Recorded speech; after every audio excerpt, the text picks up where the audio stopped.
right, another little micro lesson. There's a good name for a micro lesson. And this is part of my series on getting started playing the drums. And part of getting started playing the drums is learning to do things right. The best way, right off the top, without, like I did. I learned how to play, and I was holding the sticks wrong and holding them the wrong. Just so many things I was doing wrong, until eventually I finally, got some good, solid, repeatable advice. So today is going to be about holding the sticks correctly. I will say there are a number of ways of doing things right, and there are many more ways of doing it wrong. So what I'm going to show you today is a right way, not necessarily the right way. I don't want to start any controversy that way. But there are some things that we can avoid while playing our drums that make it easier. Now, I'm starting off with just this pad in front of me. Now, for those of you who look at that thing and go, what is he playing? This is a practice pad, but this is not like the commercial practice pad you're going to buy at a store that looks really nice. And they have some great practice pads out there. And if I didn't already have this thing and a sentimental attachment to it, if you can believe that. So this is a Buddy Rich rubber pad that was supposed to go on a snare drum. So you take this, and you just throw it on your snare drum, and you play it. And it would kind of make your snares rattle a bit. And it was okay. But because it was rubber on the thing, it kind of didn't feel like a snare drum. It felt like it just didn't have the right amount of feel, rebound, et cetera, et cetera. And there are people who will say that you don't want a lot of rebound, that you should practice on the pillow and things like that. And that's another discussion. So I didn't like it. So I found that when I put it on a coffee table or something on a desk, then it kind of felt more like a decently tuned snare drum at that. But I wanted it to be portable. I wanted it to be in a snare stand. I wanted to be able to sit in a drum throne. I wanted to be able to use it. So what I did was a piece of wood, and it's a serious piece of plywood. It's like an inch thick. So I don't have tools, a lot of tools now. I'm not a super handy guy. I just took like an old circular saw, and I cut out a piece that was around the right side, and I literally just kept cutting off the corners. And I had drawn a circle somehow, and I just kept cutting off the corners, and then eventually I sanded it down, so there's you're not getting splinters on it, and then I put the thing on top, and then to make it stay, I put this silver tape on here. Now, while we're on the topic, this is not duct tape. It is not duct tape. In music and in theater and in television, we have this tape that is very hot, has fibers in it. It's very sticky on one side. Tends to be shiny. Actually comes in a number of colors, and it's held in theater and in filming. It's the gaffer, like you see that in the page, the gaffer. And the gaffer is the guy with a whole bunch of rolls of tape. They'll roll up the electrical, the audio, the visual, and any other things. And so that's what's on your gaffer's tape. People call it duct tape now, but duct tape is made of metal, and it's for your ducts, D-U-C-T-S. And there's a brand of gaffer tape that is silver that they sell as duct tape, D-U-C-K. That's just me being fussy. Okay. So my practice pad. Is, I have a sentimental attachment for this thing. I've had a long time. I call it the Buddy Rich pad. It's somewhere it says right there. Buddy Rich is made back when he was, I do believe, it was Slingerland and Dorsey. That's how long I've had it. You might not even know what Slingerland is. And if things are really messed up world, you might not even know who Buddy Rich is, but you should check that out for sure. And Slingerland has made a bit of a comeback under some other holding company's name. All right, so I have my practice pad, and I have put in more hours on this baby than I care to imagine. Still hasn't done me any good, I guess. I haven't won the lottery yet. I won $1 million. But there you have it. All right, and everybody should have a practice pad of some kind. And one of the best ones to have is the silent one, because if you practice over here and just practice on some paper on a desk, that's kind of loud and annoying, right? And if you practice on there's these ones that are made, they're gray rims with a stick, with a sort of skin on it and some padding underneath it, and they're basically a drum head that's been muted with some stuffing. They're pretty loud too. But these rubber ones are really quiet. And I think there's a one made by Frank May, if I'm not mistaken, that's actually very, very quiet. So you'll probably never be able to do this sitting at the TV with your family or friends because you drive nuts. You can at least do it by yourself and not drive everybody else nuts. Alrighty. So we're going to talk about holding the sticks, and we're going to talk about the right hand, and we're going to duplicate in the left hand to do the match grip. We can later on talk about the traditional grip, so we're not going to complicate this video with the traditional grip. We're going to go with the matched grip. Backing up though, calling this a traditional grip is actually a misnomer. This is this way of holding drumsticks is far older than this way. This one was invented around the time of warfare, where they would have drummers marching into battle, and the drummers would be in charge of, they were the signal corps. They would be the ones sending messages on their drums. But the march in formation, so they could go get slaughtered or slaughter someone.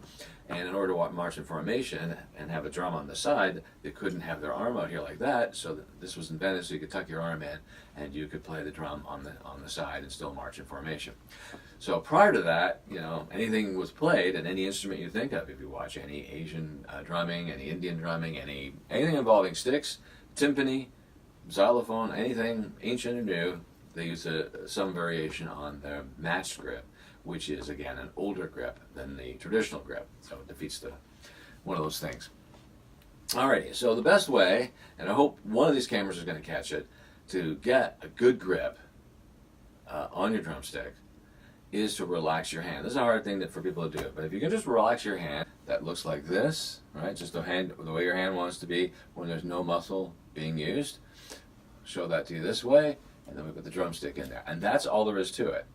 Problem is, the average person will put more into it than that's there. They will do some things like, again, going back to any of the other videos I've done, they will do these extremes. It doesn't seem good enough for the average person to just do that. I'm just going to hold the drumstick like my hand has nothing in it, and then I'm going to put a drumstick in it, and I'm ready to go. Here's my hand, it's got nothing in it, I'm going to have a drumstick in it, and bam, I'm ready to go. That is the method that we want to look at. A relaxed hand, stick goes in it, you're ready to play the drums. Okay? So sometimes it needs to be analyzed, because if I don't do that, people will go, oh, my hand's perfectly relaxed, and yeah, I'm ready to go, man. Yeah, I'm totally ready to go. So the first step, if you can do this, brilliant. That's exactly what you want. A relaxed hand goes in the stick, you're ready to play. If you can remember to avoid extremes on top of doing that, so here's my thumb here, across from my first finger, and the rest of my fingers are in position to play. I'm not doing this, I'm not doing this, right? Those are extremes. It's just my hand the way it normally wants to be with a stick in it. Two things I see a lot of is the index finger coming out and the thumb coming out. Both of those are extremes. We just want the thumb across from the first, across from your index finger like that, right? All right, so then, from that point, you just play, okay? Now, if you want to analyze the grip, we can do it a different way. So you have your hand, and I put my hand in the stick. All right, now if you want to analyze it, there's my hand, my thumb, and index finger across the stick from not the halfway point, because that's not what we want, but I would literally think of it about on the 1/3 point, right? Stick wants to go forward, but doesn't want to go forward quickly, and then wrap the rest of the fingers around there, right? But again, that's just the other way, the long way of getting to relaxed hand, put the stick in there and hold on to it. If you have any questions about that part, the number one thing is to avoid the extremes. Don't be putting your index finger out, don't be putting your thumb out, don't be putting your thumb on the side, don't be holding it like a hammer, all right? I'm going to show you. That's a really common one I see as well. So you're holding it like a hammer. So the thumb is there to have your stick stay in place. You have your thumb and index finger, and it just keeps it going that way. If you take your thumb out of the equation, no matter how hard you tie it, no matter how hard you squeeze the stick, it eventually will fall out of your hand. Right? There's no way of avoiding it. So that's what the thumb does. The thumb acts as an actual shock absorber. So there's a tendency for people to hold on to a drumstick like they might hold on to a hammer or a tennis racket. We want the thumb here on. So not off to so on top of the stick, and there's no top because it's round, but on the top, on the other side of your index finger. Okay? Now you notice how my index finger is cradling that way? That's okay. Some people do it this way against the index finger, the pad, or the first notch, or somewhere in here. As long as it's not up in here like that, we're golden. So hopefully that covers how to hold the drumsticks. Now, bonus round here is we're going to add in how to play the drumsticks on our snare drum. So there's two basic methods. I never can remember which one's French and which one's German, but one is to have your thumb up.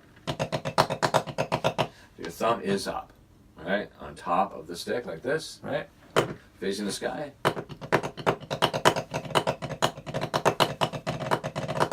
The other one is this way, where your palm of your hands are pointing down or the back of your hands pointing up. This one's easier to teach for people who don't teach drums, but like say a band teacher say, pretend you're like riding a bicycle. Right? You're riding a bicycle.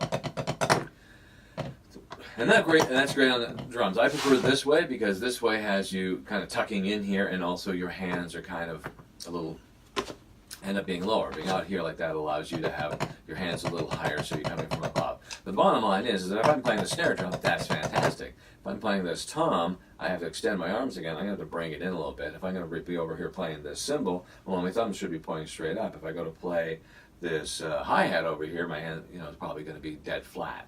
So I like to have it halfway between the bicycle and this thing. I like to have it be halfway in between. So we'll call that the North America. The other two ways of holding a stick are European, let's say. And so here we are in North America. And so we kind of do it halfway. So instead of being all the way out this way and all the way in this way, we go that way. If you are going to do this way, or if you're going to hold your sticks in any way, you have to fight the temptation to make your sticks parallel. This is just a human thing. We see two lines, and we want to make them straight. So people make them straight, and this is wrong.